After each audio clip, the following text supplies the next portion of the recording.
Bismillahirrahmanirrahim. Alhamdulillah Rabbil Alamin. Wassalatu wassalam ala ashrafil anbiya wal mursalin Sayyidina Muhammad wa ala alihi wa sahbihi ajma'in. Qala al-musannif al-imam al-habib al-allama Ahmad bin Zain al-Habsyi rahimahullah wa nafa'ana bi'ulumihi. Wa amma at-tadabburu faqad qala al-imam Ali bin Abi Thalib radhiyallahu anhu la khaira fi ibadatin la fiqha fiha wa la fi qira'atin la tadabbura fiha.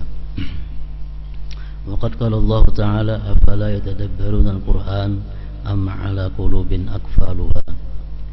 Wal maqsud min al-qira'ah at-tadabbur wa lidzalika sunnat tartil li'annahu yashulu ma'ahu tadabbur.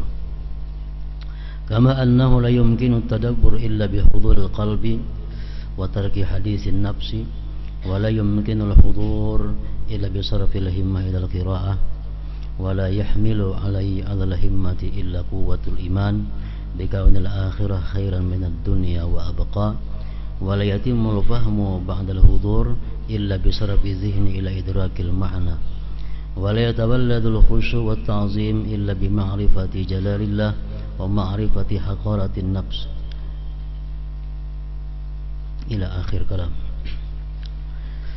Makna daripada kalam Al-Allamah Al-Habib Ahmad bin Zain rahimahullah nafa'ana bi'ulumih,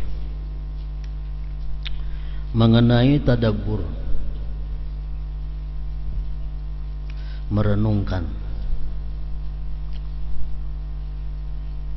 Imam Ali bin Abi Thalib karramallahu wajhah telah menjelaskan dalam ucapan beliau yang berbunyi, tiada kebaikan dalam ibadah yang dilakukan tanpa fikih. Artinya kalau orang beribadah tapi kada ada ilmu fikih, maka ibadahnya itu kada ada kebaikannya. Karena ilmu fikih adalah ilmu yang mengatur mengenai syaratnya, rukunnya, nang pembatal-pembatalnya, makruh-makruhnya, sunat-sunatnya. Nah itu ilmu fikih. Kalau orang berwudu misalnya tanpa ada ilmu fikih, maka tidak ada baik pada wudu itu, tidak sah wudunya. Sembahyang kalau kada punya ilmu fikih, ilmu yang mengatur syarat sembahyang berapa, rukun sembahyangnya apa, pembatal sembahyangnya apa. Nah kalau kada mengetahui itu, kada ada kebaikan dalam sembahyang itu. Tiada kebaikan dalam ibadah yang dilakukan tanpa fikih, dan tiada kebaikan dalam membaca Al-Quran tanpa tadabbur, tanpa merenungi, tanpa menghayati apa yang dibaca itu. Allah Ta'ala mewahyukan, afala yatadabbaruna al-Qur'an am ala qulubin aqfaluha. Maka apakah mereka tidak mentadabburkan Al-Quran, ataukah hati mereka terkunci? Orang yang kada bisa mentadabburkan, merenungi makna-makna yang terkandung dalam Al-Quran itu diisyaratkan oleh Allah sebagai hati yang terkunci. Am ala qulubin aqfaluha. Tadabbur merenungkan makna, maksudnya merenungkan makna merupakan tujuan membaca Al-Quran. Tujuan Al-Quran dibaca, tujuan Al-Quran direnungkan, diturunkan untuk direnungkan. Itu tujuan daripada turunnya Al-Quran. Tujuan daripada dibacanya Al-Quran itu adalah untuk merenungkan. Oleh karena itu disunnatkan membacanya dengan tartil. Membaca Quran itu sunat dengan tartil, dengan perlahan. Supaya apa? Supaya kawam merenungi maknanya, supaya kawam memahami maknanya. Jadi tartil ini merupakan satu sunat yang tersendiri. Walaupun orang nang kada paham makna Al-Quran, tetap disunatkan juga inya tartil itu. Walaupun inya kada kau mempaham Al-Quran, tetap dia disunatkan membaca Al-Quran dengan tartil, perlahan. Bacaan yang tartil memudahkan seseorang untuk merenungkan isi Al-Quran. Al-Quran menyebutkan warattilil Qur'ana tartila. Jadi untuk membaca Quran itu Allah memerintahkan warattilil Qur'an tartila. Bacalah Quran itu dengan tartil. Bacaan yang tartil memudahkan seseorang untuk merenungkan isi Al-Quran. Tadabbur hanya dapat dilakukan, merenungi makna Al-Quran itu dapat dilakukan jika hati hadir. Artinya hati hadir itu, hati ini sama lawan lisan kita. Lisan kita membaca Alhamdulillahirabbil alamin, hati pun Alhamdulillahirabbil alamin. Hadir hati. Tadabbur merenungi itu hanya dapat dilakukan jika hati hadir dan tidak mendengarkan berbagai bisikan yang melintas di dalam hati. Kadang menghiraukan geritik-geritik hati yang lain selain daripada yang dihadapi, yang dibaca, yaitu Al-Quran.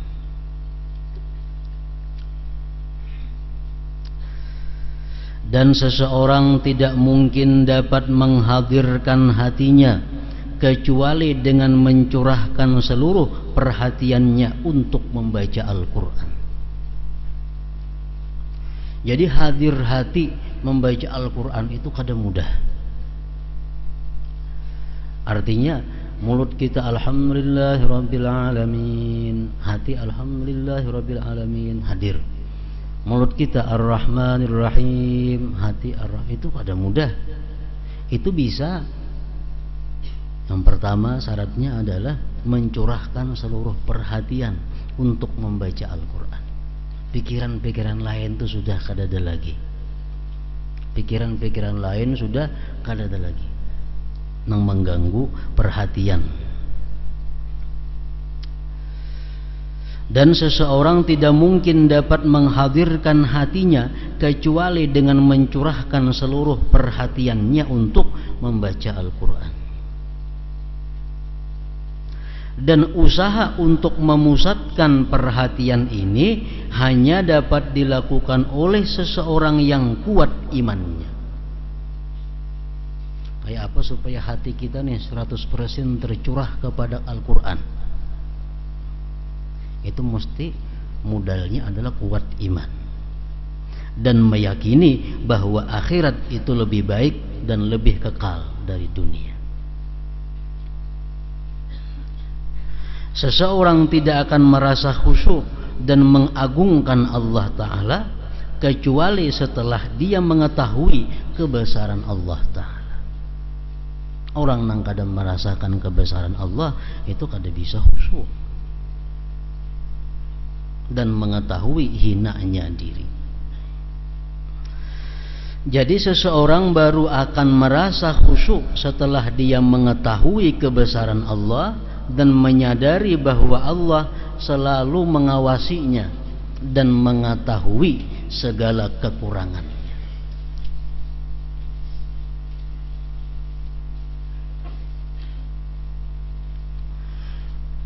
Allah Ta'ala mewahyukan wa ma yatadzakkaru illa may yunib, dan tidaklah mendapat pelajaran kecuali orang-orang yang kembali kepada Allah. tabsiratan wa dzikra likulli 'abdin munib, sebagai pelajaran dan peringatan bagi tiap hamba yang kembali mengingat Allah. Jadi tadabbur, merenungi makna-makna yang kita baca daripada Al-Quran itu merupakan satu adab batin daripada sekian banyak adab-adab batin waktu membaca Al-Quran. Minggu dahulu adab-adab zahir membaca Al-Quran sudah kita ketahui. Adab batinnya pun ada juga membaca Quran itu.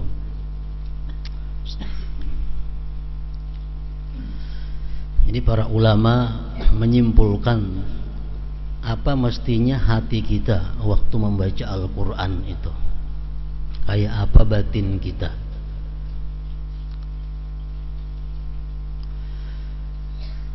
Jadi adab batin ini dituntut sesudah kita adab zahir biris. Adab zahir yang 10 macam semalam itu sudah kita laksanakan. Hanya adab batinnya, adab hatinya, supaya satu huruf membaca Al-Quran itu jangan hanya berbalas 10 ganda, tapi sampai kepada 700 ganda. Yang pertama, menjadi para ulama, kalau kita membaca Al-Quran itu, hati kita isy'aru azamatillah, azamati kalamillahi ta'ala. Kita merasakan keagungan kalam Allah.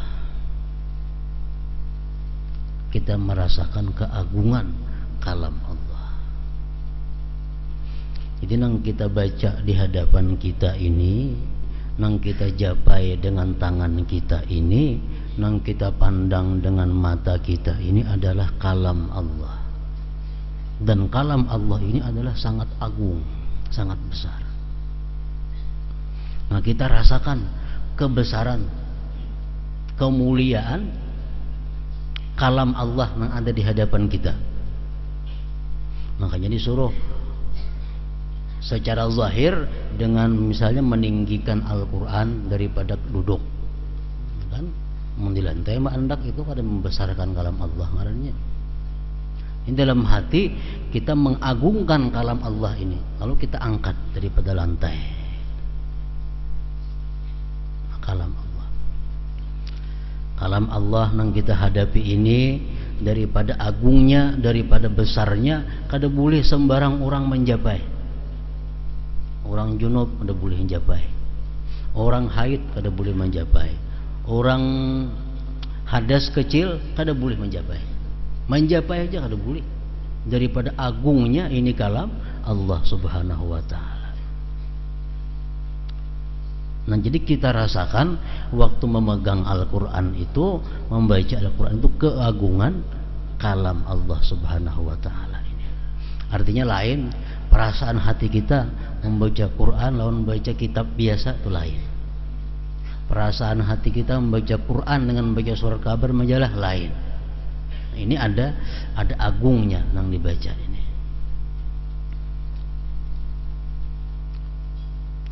Yang kedua, kita merasakan besarnya karunia Allah kepada kita. Kita merasakan besarnya karunia Allah kepada kita waktu kita memegang Al-Quran, membaca Al-Quran itu. Luar biasa anugerah yang diberikan Allah kepada orang yang membaca Al-Quran. Jadi ada dalam hati kita rasa beruntung.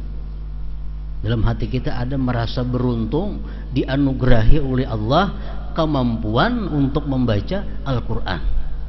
Rasa untung itu ada. Kayak apa orang rasa untungnya dapat duit, kayak apa orang rasa untungnya dapat makanan, kayak apa rasa untungnya orang dapat pakaian. Nah, kalau kita mampu membaca Al-Quran, rasa untung lebih daripada semuaan itu. Rasulullah bersabda, "Man qara al-Qur'an summa ra'a anna ahadan utiya afdala mimma uti faqad istasghara ma azzamahullah." Ujar Nabi kita, siapa-siapa yang membaca Al-Quran kemudian dia melihat orang lain diberikan karunia lebih besar daripada dia, berarti dia mengecilkan sesuatu yang diagungkan oleh Allah Subhanahu wa ta'ala. Kalau kita membaca Al-Quran, orang lain kadang membaca Al-Quran, begawi kah, membaca apakah, lalu kita merasa untungnya orang lain itu, nah berarti kita mengecilkan sesuatu yang dibesarkan oleh Allah Subhanahu wa ta'ala. Padahal di waktu kita membaca Al-Quran, orang yang paling besar menerima anugerah Allah adalah kita. Waktu kita memegang Al-Quran, kita baca Al-Quran, orang yang paling besar menerima anugerah Allah adalah kita. Kalau kita mengatakan ada orang lain yang lebih besar daripada kita menerima anugerah, berarti kita mengecilkan yang diagungkan Allah Subhanahu wa ta'ala. Nah, jadi merasa bahwa kita paling beruntung, bahwa kita paling banyak dapat anugerah karena kita saat ini bisa membaca, memegang Al-Quran. Itu adab batin juga.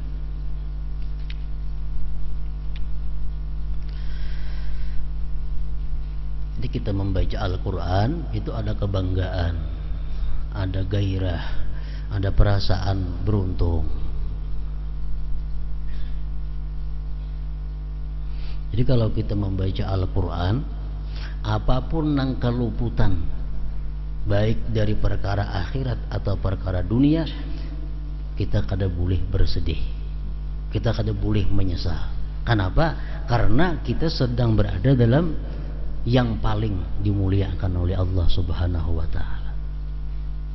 Umpamanya kita gara-gara membaca Al-Quran sehingga kada sawat mengurus itu, lalu rugi.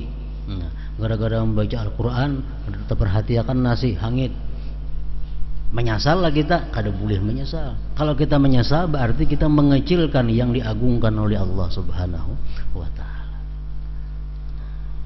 Itu maksudnya is'aru fadlihil azim, merasakan karunia Allah yang besar atasnya. Yang ketiga, adab membaca Al-Quran tadi adalah hudurul qalbi tadi, yang kita sebut tadi, hudurul qalbi, hadir hati.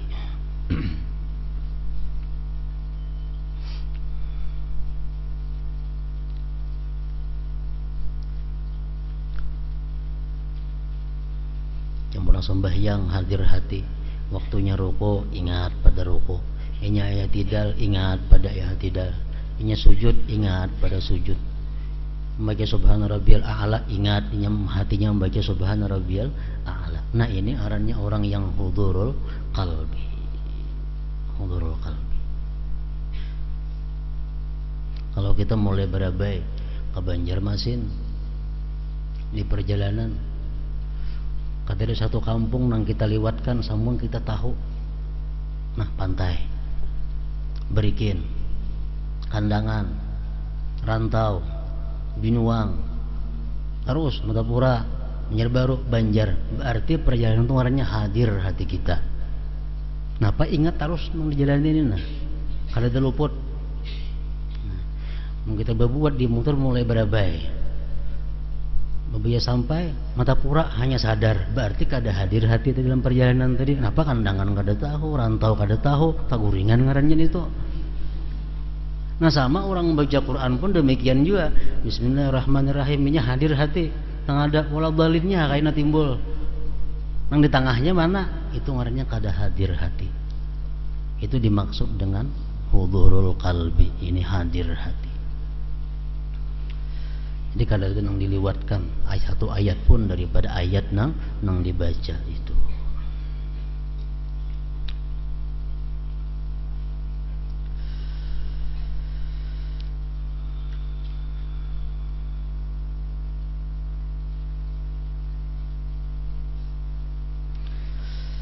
Sebagian salaf mengatakan idza qara'a ayatan lam yakun qalbuhu biha ada hasaniyah. Apabila seseorang membaca Al-Quran dan tidak ada hatinya pada ayat itu, maka dia ulangi ayat itu. idza qara'a ayatan lam yakun qalbuhu fiha a'adaha saniyah. Bila orang membaca ayat dan tidak ada hatinya pada ayat itu, ulangi. Nah, sampai sambungan ayat itu ada hatinya. Bismillahirrahmanirrahim. Alhamdulillahirabbil alamin. Arrahmanirrahim. Ingat, kita harus di hati ini. Nah, karena timbul ghairil maghdubi alaihim waladdallin. Maliki yaumiddin yang kada tahu tadi. Iyyaka na'budunya kada tahu. Nah, ulangi. Iyyaka na'budu wa iyyaka nasta'in, supaya ayat yang kita baca ini berisi di hati kita. Nah, itu hudurul qalbi ngarannya.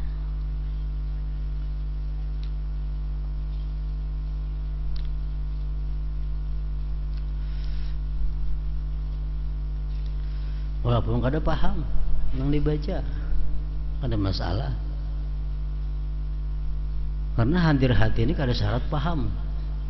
Walaupun kada paham. Nah, apa artinya Maliki Yaumiddin kada tahu. Cuma muntungnya ini membaca Maliki Yaumiddin, hatinya pun Maliki Yaumiddin. Nah, apa artinya kada tahunya, kada jadi masalah. Itu sudah hadir ngarannya hatinya. Hudurul qalbi. Kemudian yang keempat, fahmu kalamillah, mempaham kalam Allah. Itu termasuk daripada adab batin membaca Al-Quran. Inya paham apa-apa yang ia baca ini. Paham, mengerti apa yang ia baca. Jadi ini pasti hadir maka hati. Kalau hati kada hadir, kada kau mempaham. Hadir dahulu hati, hanya mempaham kalam Allah. Ya ayyuhalladzina amanu taqullah. Pahaminya. Paham. Hai orang-orang yang beriman, takwalah kamu kepada Allah. Nah, mengerti. Paham mengapa yang dibacanya itu. Para ulama mengatakan kalau orang itu sudah mengerti bahasa Arab, sudah tahu terjemah Al-Quran misalnya, tapi inya kada kau mempaham Al-Quran, itu penyebabnya adalah bisa yang pertama, penyebabnya itu memikirkan tajwidnya. Inya bahasa Arab Al-Quran itu tahu terjemahnya, tapi inya kada kau mempaham. Itu mungkin sebabnya pertama karena terlalu memikirkan tajwidnya, sehingga makna kandungannya itu kada terpikirkan lagi. Nang dipikirkannya ini karena luputnya bacaannya. Nang dipikirkannya itu ihdinas. Nah, nang dipikirkannya karena kada nyambat sin itu. Ihdinas itu boleh jadi baca sin. Nyasa kata berkawan nyambat sad baca sin boleh aja juga. Ihdinas sirat nampamanya. Kada sad tuh.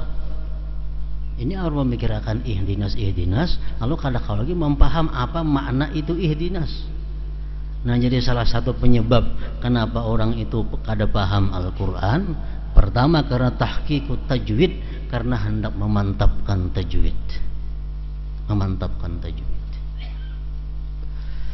Yang kedua, kenapa kita kada paham Al-Quran itu, padahal tajwid sudah bagus, maknanya sudah tahu, tapi kita kada paham. Mungkin itu karena dia musirrun ala dzunub, karena dia terus menerus mengakali dosa. Mungkin dia ada mengakali dosa. Nah, kalau zahir Al-Quran itu kada boleh dijapai, dipegang oleh orang yang kotor, kecuali orang yang suci, maka makna-makna Al-Quran pun kada akan bisa dijangkau oleh hati yang kotor. Jadi penyebabnya bisa orang kada paham Quran itu karena hatinya selalu berbuat dosa, musirrun ala dzunub. Nah, paham kalam Allah, terjemahnya Quran ada terjemahnya orang berjual. Nah, seayat terjemahnya itihi Seayat membaca Quran itihi sebelahnya terjemahnya. Seayat membaca itihi sebelah terjemahnya. Walaupun sehari setengah juz, lebih baik itu daripada sajuz sehari cuma kada tahu apa maksudnya. Yang bulan puasaan yang biasa sajuz sehari baca Quran tapi baca betarus. Amun sabaris itihi terjemah, sabaris isi terjemah, paling setengah juz kawa sehari, lebih baik itu. Ganal itu pahalanya daripada menghatamkan Al-Quran cuma kada tahu napa-napa maksudnya. Mempaham kalam Allah. Nah, yang kelima, adab batin orang membaca Al-Quran itu adalah tadabbur yang kita sebut tadi, merenungi. Kalau kita merenungi makna Al-Quran bila kada paham dahulu, paham maka dahulu. Sesudah paham hanya direnungi.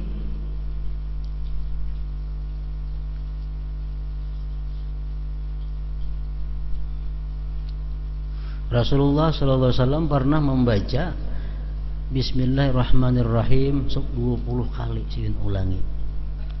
Bismillahirrahmanirrahim, Bismillahirrahmanirrahim, Bismillahirrahmanirrahim, sampai 20 kali sini ulang-ulang. Kenapa? Karena merenungi makna yang ada dalam Bismillahirrahmanirrahim.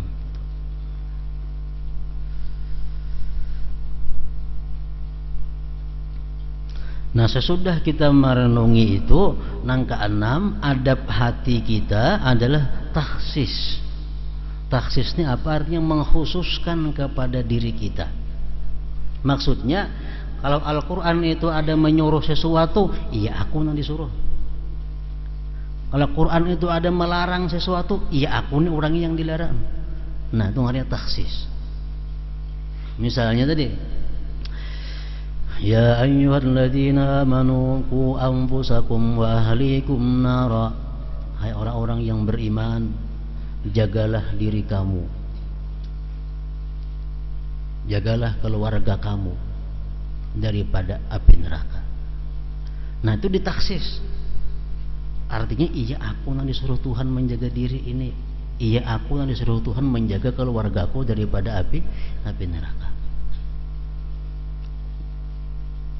Dalam Quran disebutkan misalnya wala taqrabuz zina innahu kana fahisyatan wa sa'a sabila. Jangan kamu dekati zina. Oh, berarti Tuhan ini melarang aku daripada berbuat zina. Nah, taksis dihususkan. Jangan orang, tuh orang aja aku kada. Nah, ini kada taksis ngarannya. Setiap ada perintah-perintah Al-Quran berarti iya aku orangnya yang diperintah. Setiap ada yang melarang berarti iya aku orangnya yang dilarang melakukan itu. Nah, itu namanya takhsis, dihususkan. Ya ayyuhalladzina amanu taqullah, hai orang yang beriman takwalah kepada Allah. Nah, berarti ini aku disuruh takwa kepada Allah. Nah, takhsis. Nah, takhsis ini kadang-kala bila kada tadabbur tadi dahulu merenungi maknanya. Hanya takhsis. Yang ketujuh, ta'assur. Ta'assur ini artinya adalah berbekas.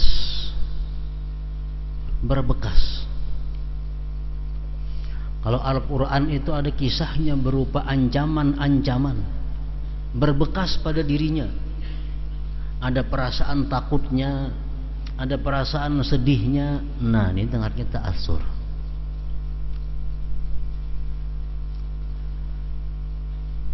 Wallahu ghafurur rahim. Allah Maha Pengampun dan Maha Penyayang.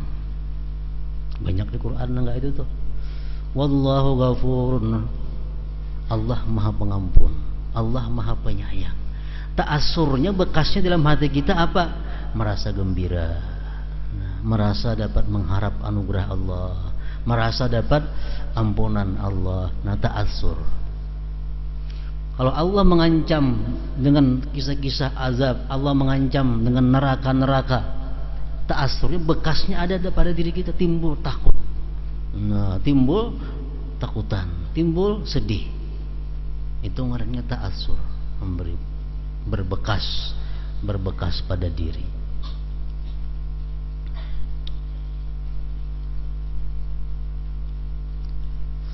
Yang kedelapan, tarakki. Tarakki ini artinya apa? Meningkat. Maksudnya adalah orang yang membaca Al-Quran itu pertama-tamanya dia merasa bahwa dia membaca Al-Quran, Allah mendengarkan, Allah mengawasi bacaannya, Allah mengawasi hatinya, Allah mengawasi segala-galanya. Dia membaca Al-Quran itu merasa dihadapan oleh Allah Subhanahu wa Ta'ala. Nah, tarakki artinya naik. Naik daripada itu kayak apa? Dia membaca Quran itu dia merasa mendengar kalam Allah. Naik tingkatannya pada nang tadi. Nang tadi inya nang merasa membaca di hadapan Allah. Dinaikkan, dia baca Al-Quran, dia merasa mendengar langsung kalam Allah. Ampih inya nang membaca, perasaan itu Allah nang memandiri inya, Allah nang mengkhitab inya. Nah, ini tarakki ngarannya. Nang ke-9, tabarri. Nah, tabarri ini artinya adalah berlepas daripada kekuatan dan kemampuan diri sendiri. Ingat bahwa ini membaca Quran ini adalah merupakan taufik daripada Allah, hidayah daripada Allah, pertolongan daripada Allah. Tabarri itu adab batin juga. Yang terakhir, yang ke-10, adab batin adalah khauf war raja. Nah, sewaktu tuntung kita membaca Al-Quran, misalnya istirahat membaca Quran, sadaqallahul azim, di situ mestinya hati kita ini ada takut dan ada harapnya. Ada takut dan harapnya. Karena Imam Qatadah mengatakan, setiap orang yang duduk membaca Al-Quran dan dia berhenti lalu berdiri, dia antara dua, imma naik martabat daripada sebelumnya atau turun martabat daripada sebelumnya. Nah, kita membaca Quran puntung itu antara dua, imma martabat kita naik daripada sebelumnya, bisa turun daripada sebelumnya. Makanya sesudah membaca Quran dianjurkan kita ada merasa takut dan ada jiwa berharap kepada Allah Subhanahu wa Ta'ala.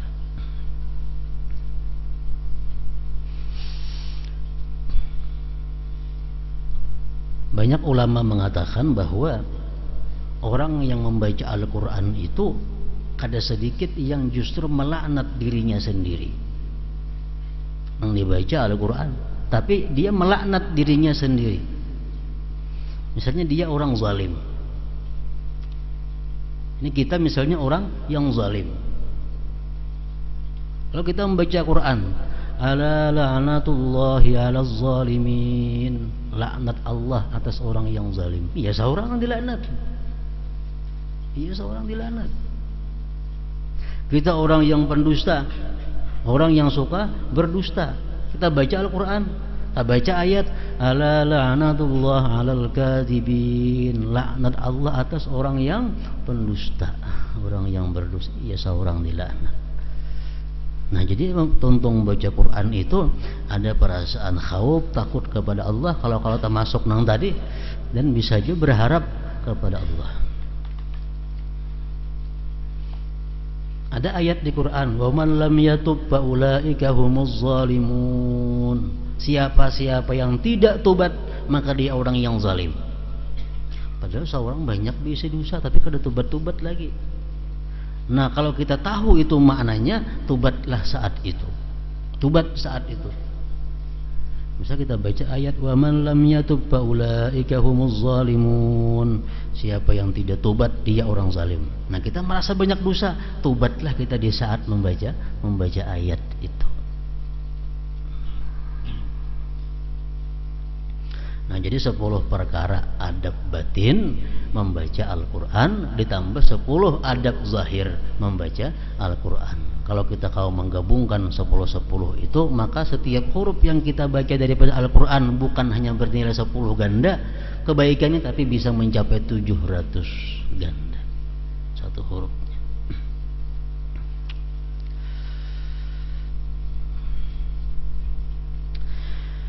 Salah seorang yang saleh berkata, setiap ayat yang kubaca tanpa berusaha memahami isinya dan tidak berupaya menghadirkan hati padanya, kuanggap tidak ada pahala atasnya. Kalau aku tuh membaca Quran, kada paham aku maknanya, kada hadir hati, itu kuanggap ada berpahala sudah. Kuanggap isin bacaanku tadi kada dapat pahala. Ini lebih baik nang berterjemah itu juga Quran, mung kada mengerti bahasa Arabnya. Bismillahirrahmanirrahim. Sebelahnya itu artinya, oh ini artinya.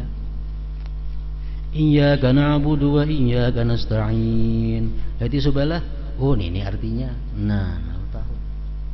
Ganal bandan itu pahalanya daripada dibaca nang betarus itu.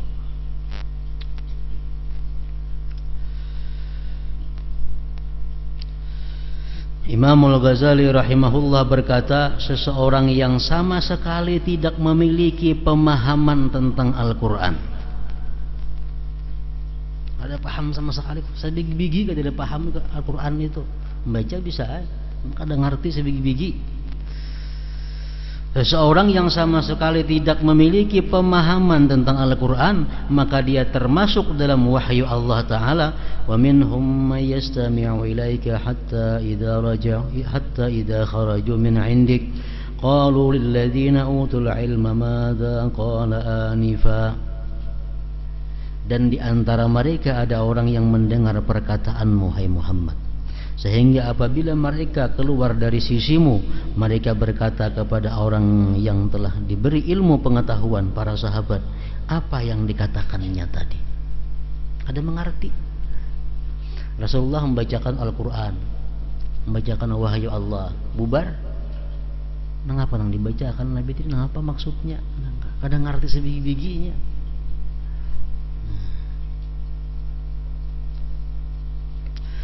Agar dapat memahami isi Al-Quran, maka seseorang hendaknya berusaha meninggalkan maksiat dan tidak terus-menerus melakukannya.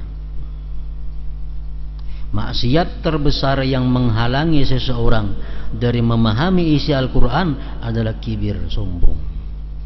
Allah Ta'ala mewahyukan, sa'asrifu an ayati alladhina yatakabbaruna fil ardi bighairil haqq. Akan kupalingkan tanda-tandaku, tanda-tanda kewasaanku dari mereka yang menyombongkan diri di muka bumi ini tanpa alasan yang benar. Orang yang bersifat sombong itu, walaupun inya paham bahasa Arab, walaupun inya kawa menerjemahkan Al-Quran, tapi inya kada kawa memahami, kada kawa memahami itu kandungan Al-Quran. Dan ketika membaca Al-Quran, hendaknya dia menganggap dirinya sebagai orang yang dimaksud dari perintah dan larangan Allah. Taksis tadi, yang taksis tadi ngarannya. Nang dimaksud Al-Quran ini adalah kita, nang dikhitab, nang dipandiri Quran ini adalah kita. Janji serta ancamannya. Kemudian hendaknya dia merenungkan dan mengambil pelajaran dari kisah-kisah para nabi dan musuh-musuh Allah yang terdapat di dalamnya. Nabi Nuh, pelajaran bukan main.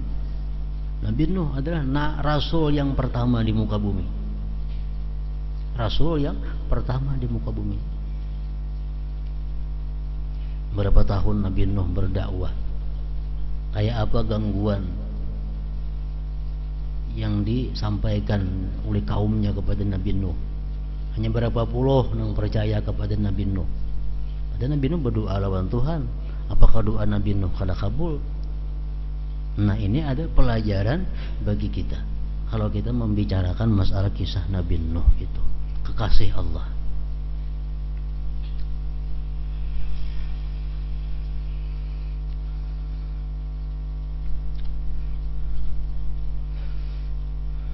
Sebab Al-Quran adalah basairul linnas wa huda wa rahmatun liqaumi yuqinun. Al-Quran itu pedoman bagi manusia, petunjuk dan rahmat bagi kaum yang yakin. Wa huda wa mau'izatun lil muttaqin, petunjuk serta pelajaran bagi orang-orang yang bertakwa. Al-Quran sebuah kitab yang diturunkan oleh Allah kepada hambanya agar ia mau merenungkan dan mengamalkan isinya. Seorang ulama berkata, seseorang yang sedang membaca Al-Quran seakan-akan Allah sedang berbicara kepadanya. Makanya kita membaca Quran disuruh menghadap kiblat, duduk nang baik, pakaian nang rapi. Oleh karena itu hendaknya dia menyadari bahwa Allah sedang berbicara kepadanya, seakan-akan dia sedang membacakan Al-Quran tersebut kepadanya, dan meyakini bahwa Allah sedang memandang dan mendengarnya. Jika hal ini ia lakukan, maka ia akan peroleh kenikmatan munajat dan tilawah. Di samping itu hendaknya dia juga memperhatikan ayat-ayat yang berisi ancaman, bukan hanya ayat-ayat yang menjanjikan kebahagiaan. Kami memohon kepada Allah semoga Dia berkenan memasukkan kita semua ke dalam golongan orang-orang yang idza dzukirallahu wajilat qulubuhum wa idza tuliyat alaihim ayatuhu zadatuhum imana. Jika disebut nama Allah, takutlah hati mereka, dan dibacakan kepada mereka ayat-ayatnya, bertambahlah iman kepada mereka. Itu tanda orang-orang yang beriman. Bila disebutkan sudah Allah, sudah bergetar hatinya. Misalnya ini ada gawian, nang kada bagus gawian maksiat. Sudah mendengar, itu hukumnya ujar Allah haram. Nah, ampian dia yang gawi. Kada beliur lagi menggawi. Nang ikan perbuat itu jangan lagi, itu hukumnya adalah haram, dilarang Allah. Mendengar itu sudah tutup hatinya untuk melakukan maksiat. Nah, itu maksudnya idza dzukirallah wajilat qulubuhum. Bila disebut sudah Allah, takutlah hati mereka. Orang nang keras hati dipadakan haram, apa ada dah pedulinya. Haram karena apa kajinya? Nah, itu di luar daripada akhlaknya orang-orang yang beriman. Dan tidak memasukkan kita ke dalam kelompok orang-orang yang memperlakukan Al-Quran sebagai berikut: panabadhuhu wara'a zuhurihim washtarau bihi thamanan qalila fabi'sa ma yashtarun. Artinya doa sidin ini mudahan kita jangan termasuk golongan orang-orang yang mereka melimparkannya Al-Quran ke belakang punggung mereka dan menukarnya dengan harta yang sedikit. Amatlah buruk tukaran yang mereka terima. Nah, surat Ali Imran. Amin ya Allah, kabulkanlah doa kami. Nah, kemudian selanjutnya zikir.